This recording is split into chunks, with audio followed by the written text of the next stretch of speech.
अगर ये फिल्म इस साल बेस्ट गुजराती फिल्म का अवार्ड जीत जाए तो मुझे कोई शक नहीं होगा। गूज़बम्प्स इस फिल्म के लिए बहुत छोटा शब्द है। जस्ट खत्म की है वश लेवल 2 एंड भाई साहब सारे रोंगटे खड़े हो चुके।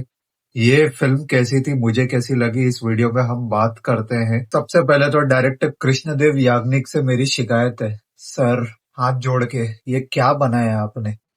आपको पता है ना, हम ऐसी फिल्म डिजर्व नहीं करते। हमारी फिल्मों में 5-6 आइटम नंबर होना चाहिए, हीरोइन को जबरदस्ती नचाना चाहिए, तब जाके वो फिल्म चलेगी सर। हाँ, आपकी फिल्म शायद गलती से नेशनल अवार्ड वगैरह जीत जाएगी, मगर आम जनता के लिए सर इतनी अच्छी फिल्म हमारे यहाँ नहीं देखते लोग, प्लीज। और अगर आपने अब बनाई दी है, चलिए मान लीजिए मैंने देख ली, मुझे बहुत अच्छी भी लगी, बनाई दी है तो प्लीज अब ऐसे ही कंटिन्यू रखिए एंड हमारी एक्सपेक्टेशंस को ऐसे ही मीट करते रहिए। ऑल्दो इस फिल्म ने तो मैंने जो जो एक्सपेक्टेशन रखी थी उन सबको क्रॉस कर दिया है। मैंने उम्मीद नहीं की थी कि ये वाली पार्ट 1 से अच्छी होगी, क्योंकि जनरली सीक्वल्स इतने अच्छे टर्न आउट नहीं होते। लेकिन फिल्म का जो फर्स्ट 45 मिनट्स आई थिंक पूरी फिल्म 40 शॉट्स के अंदर इन्होंने खत्म कर दिए। एक एक शॉट ही 5-5 मिनट 6-6 मिनट का है, जहां पे कैमरा सिर्फ जूम हो रहा है। एक शॉट से दूसरे शॉट को अंदर ही अंदर वो कनेक्ट होता है, आपको पता भी नहीं चलेगा और सीन ट्रांसफॉर्म हो जाता है। फर्स्ट 45 मिनट्स में फिल्म के बहुत कम डायलॉग्स हैं, सिर्फ विजुअल्स चल रहे हैं। ऐसे विजुअल्स जो आपको बहुत दिन तक याद रखेंगे, बहुत दिन तक आपको डराएंगे।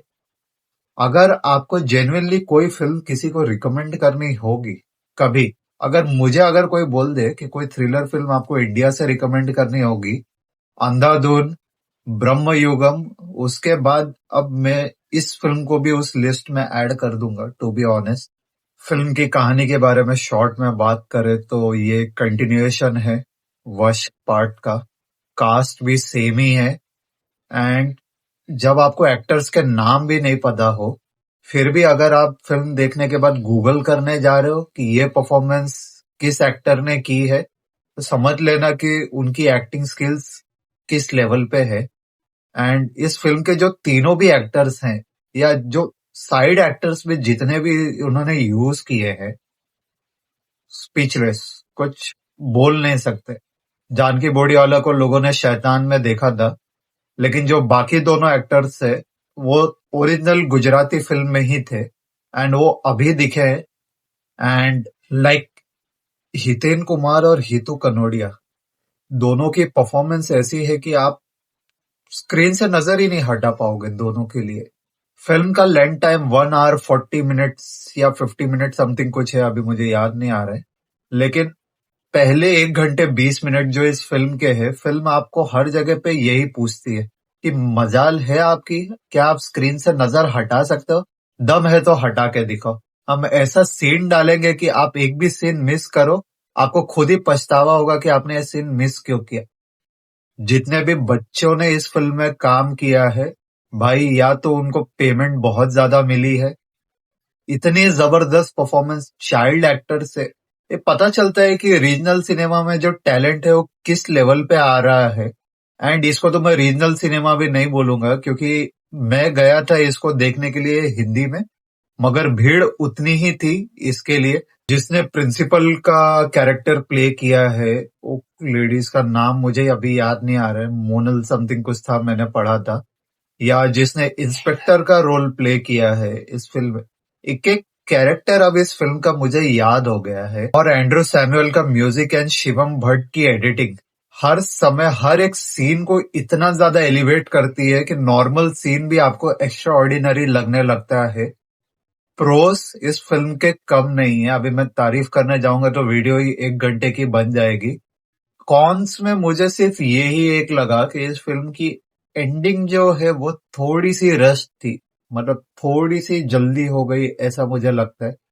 इसके अलावा फिल्म में कोई कमी नहीं है। जान के बोडियावाला का इस बार का जो कैरेक्टर का रोल है उसका थोड़ा सा छोटा है वो पिछली बार से, लेकिन परफॉर्मेंस वाइज उस लड़की को अभी तक एक बड़े बजट की फिल्म तो मिल जानी चाहिए थी। And same goes for the other 2 actors. अब इस फिल्म के बाद मुझे ये डाउट है कि शैतान इसको कैसे अपस्केल करेगा। आई हार्डली डाउट इट कि शैतान इस लेवल पे पहुंच पाएगा, स्पेशली जो जो चीजें इन्होंने इस फिल्म में दिखा दी है। आई मीन जो विजुअल थिंकिंग है इस फिल्म को लेकर। एक इस महीने मैंने ऑलरेडी महाअवतार नरसिम्हा देखी, सेम उसमें भी, लेकिन वो तो चलो रियल स्टोरी है। लेकिन इस फिल्म की जो विजुअल थिंकिंग है, स्पेशली जो फर्स्ट 45 मिनट में डायरेक्टर ने सोचा होगा, सोचने के टाइम उसने रिस्क इमेजिन किए होंगे कि इंडिया में जब आप ऐसी फिल्म डाल रहे हो, सेंसर बोर्ड क्या इस सीन को रखेगा, क्या इस सीन को काट देगा, काटेगा तो काटने के बाद फिल्म कैसी लगेगी, क्या अलाउ करेंगे, क्या पेरेंट्स अलाउ करेंगे इसको देखने के लिए। बहुत सारी चीजें होती है जब एक फिल्म मेकिंग होती है, लेकिन फिर भी इनकी टीम ने रिस्क लिया एंड वो रिस्क पूरी तरीके से पे ऑफ कर रहा है।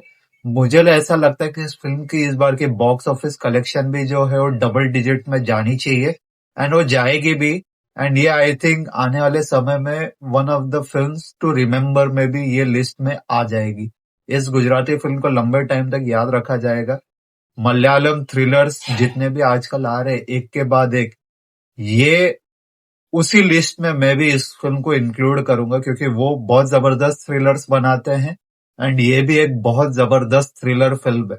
इस फिल्म के डायरेक्शन और एडिटिंग मुझे बहुत हद तक नेटफ्लिक्स पे एक शो था या है, अभी मुझे याद नहीं है, बहुत साल पहले देखा था। शो का नाम था ब्लैक समर।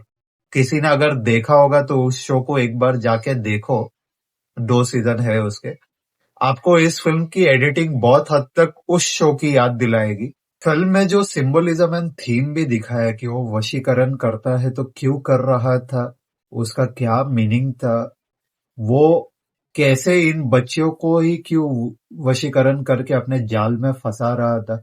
बहुत सारी चीजें हैं ये फिल्म, डीप रूट लेवल पे बहुत सारी चीजों को टच करती है एंड अपने हॉरर एलिमेंट्स के थ्रू सही, लेकिन ये एक बहुत डीप मीनिंग देती है, स्पेशली जो छोटे बच्चे देखने जाएंगे। रियल में एक प्रॉब्लम होती है, वो सबको पता है कि कैसे छोटे बच्चों को कुछ भी देखकर जो है बहुत सारे रियल क्राइम्स हो जाते हैं।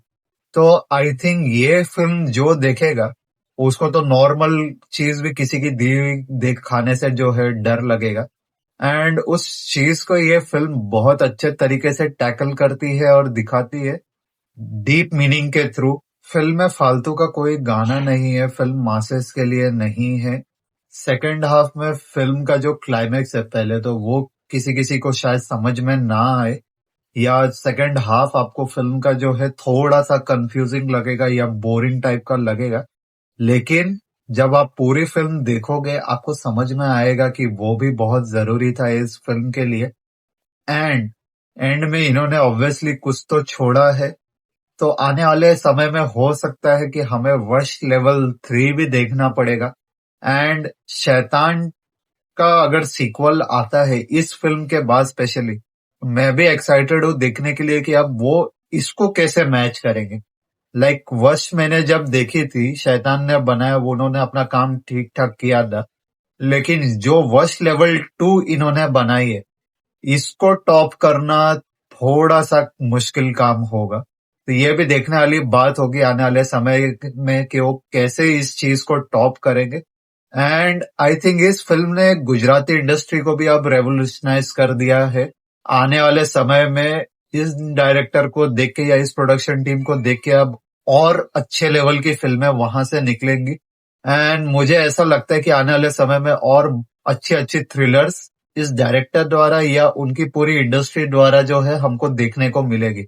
अगर अभी तक आपने फिल्म नहीं देखी है, लिमिटेड शोज है बहुत, इससे मुझे इन टीम से यही शिकायत थी कि इन्होंने इतने कम लेवल पे इसे क्यों रिलीज किया है। लाइक इसे थोड़ा और बड़े लेवल पे करते तो और अच्छा होता। मेरे यहाँ पे जो शो था वो हिंदी में ही अवेलेबल था, गुजराती में भी नहीं था। मैं ओरिजिनल लैंग्वेज में भी एक्चुअली देख सकता था इसको, लेकिन लिमिटेड शोज है। तो अगर अभी तक आपने इस फिल्म को नहीं देखा है, मैं सजेस्ट करूंगा जाओ, जल्दी जाओ देख लो, मिस मत करो इस फिल्म को। बहुत अच्छी थ्रिलर और हॉरर फिल्म है, आपको अच्छा लगेगा, आप डरोगे सहमोगे, लेकिन एट द एंड आप इंजॉय करोगे इस फिल्म को।